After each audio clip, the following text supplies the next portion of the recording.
You're listening to the BBT, and I'm John Krol speaking with Keith Girouard of the Mass Small Business Development Center Network, and we're talking about helping individuals decide in which direction they should head when starting a business, because people may have a lot of different ideas, but getting that right one that works is sometimes, it takes some tweaking. Absolutely, particularly if you have creative people. They have multiple ideas for businesses, and which one is the right one for them? Well, the first step would be is to size up the opportunity, to look out into the world and see where there might be opportunity for you or for this business.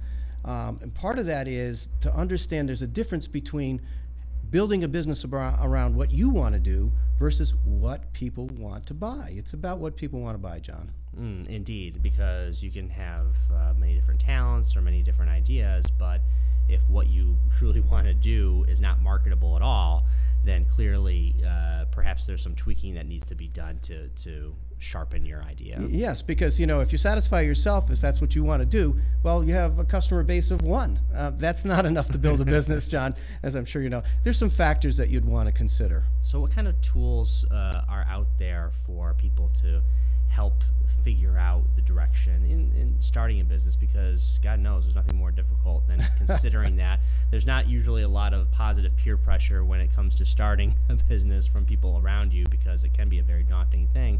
But it helps to have tools and, of course, the support. Yeah, well, particularly I'd like to suggest a tool that people can use if they have multiple ideas and they're trying to decide which one. There are a few factors that you'd want to consider. First of all, is the business or business idea that you have in the industry sector or business sector, what's that sector doing? Is it improving? Is it flatlining? Is it declining? That's an important. Another one is to really do a personal assessment of your own skills, abilities, and backgrounds. And that might include business skills, people skills, and then also just take stock of what your risk tolerance is. Some opportunities are more risky than others, and you really, I think, want to be clear about what your tolerance for that risk is. And then, what's your personal connection or passion to the idea that you have, or a set of ideas? Some of them you might say, hey, I think there's an opportunity there, but I don't really connect with that. I can do it, but well, that's probably not a great place to start. Sometimes there's practical considerations, and I'll give you an example.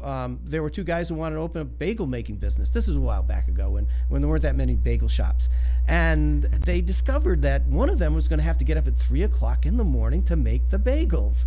And so they turned to each other and they said, you going to get up? No. Are you going to? No. So that's a practical. It's a deal breaker right there. That's a deal breaker right there at 3 o'clock Yeah. in the morning.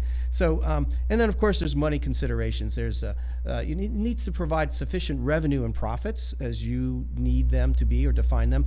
And then I think you also need to discover and or commit to your own personal income goals.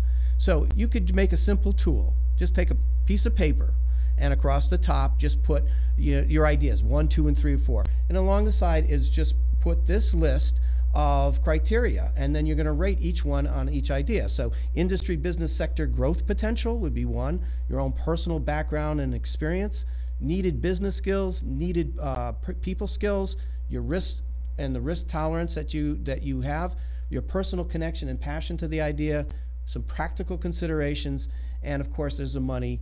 Does it provide sufficient revenue or profits, or does it meet your personal income goals?